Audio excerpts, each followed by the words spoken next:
महाभारत में एक ऐसे भी योद्धा थे जिनके बारे में कोई नहीं जानता और वो इतने पावरफुल थे, एक सेकंड में 16,000 सैनिकों को खत्म कर सकते थे। और वो कौरव और पांडव दोनों के कुलगुरु थे और वो इमॉर्टल होने के साथ साथ वो आर्चरी में भी उन्होंने महारत हासिल कर रखी थी। तो in this video I am gonna transform my self into the one and only infamous Kripacharya. तो वीएफएक्स का यूज करके मैं आपको दिखाऊंगा कि वो महाभारत में कितने पावरफुल रहे होंगे।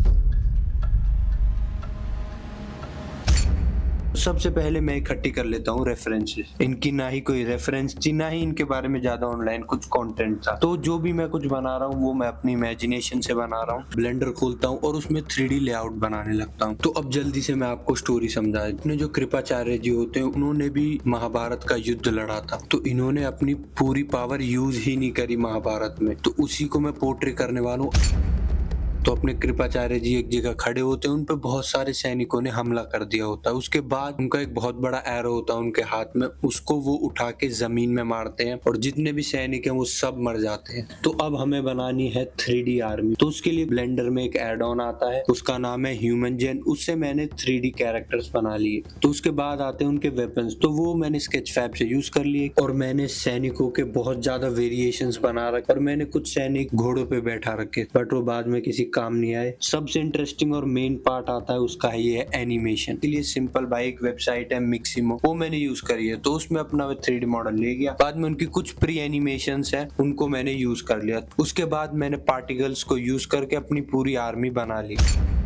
तो मैंने शूटिंग से पहले ऑलरेडी सब 3D में बना लिया ताकि मेरी शूटिंग जो हो वो काफी एक्यूरेट हो, जो हमने 3D में एनवायरनमेंट बनाया है, और मेरे को बाद में और कोई दिक्कत ना है। तो रिकॉर्ड करने से पहले हम बना लेते हैं अपनी कॉस्ट्यूम।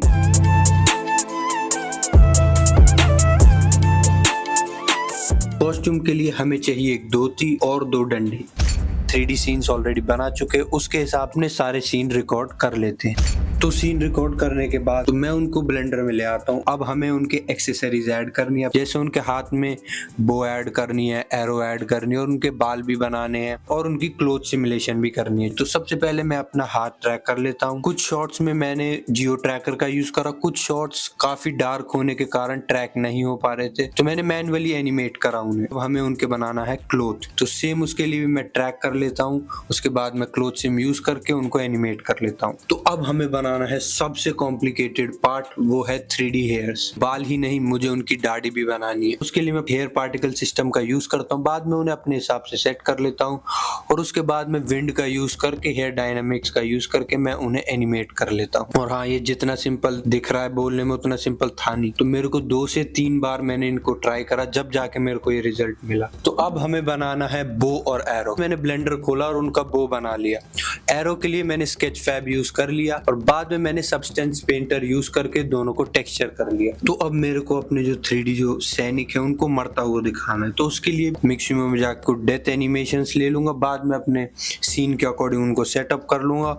बहुत बड़ी मेरे को दिक्कत ये हुई, जब मैं अपना सीन बना रहा तो वो काफी ज्यादा हैवी हो गया, क्योंकि हमारी जो 3D सेना है वो बहुत ज्यादा है। तो उसके लिए सिंपल मैंने एक जुगाड़ निकाला। मैंने अपने सेना की जो ऑलरेडी एनिमेशन है वो मैंने एज अ ट्रांसपेरेंट बैकग्राउंड में रेंडर कर ली। तो मेरे को एक और अच्छा आइडिया है, जब मैं बना रहा था मैं सोच रहा हूँ जब वो बैकग्राउंड से वो सैनिक भगते हुए आए, उनके पीछे बहुत ज्यादा एरोज भी आए अपने कृपाचार्य की तरफ। अब पार्टिकल्स का यूज करके पूरा एरो सिस्टम बना दिया ताकि वो इन्फिनिट एरो शूट कर सके। बाद में मैंने हर सीन के लिए वो यूज कर लिया।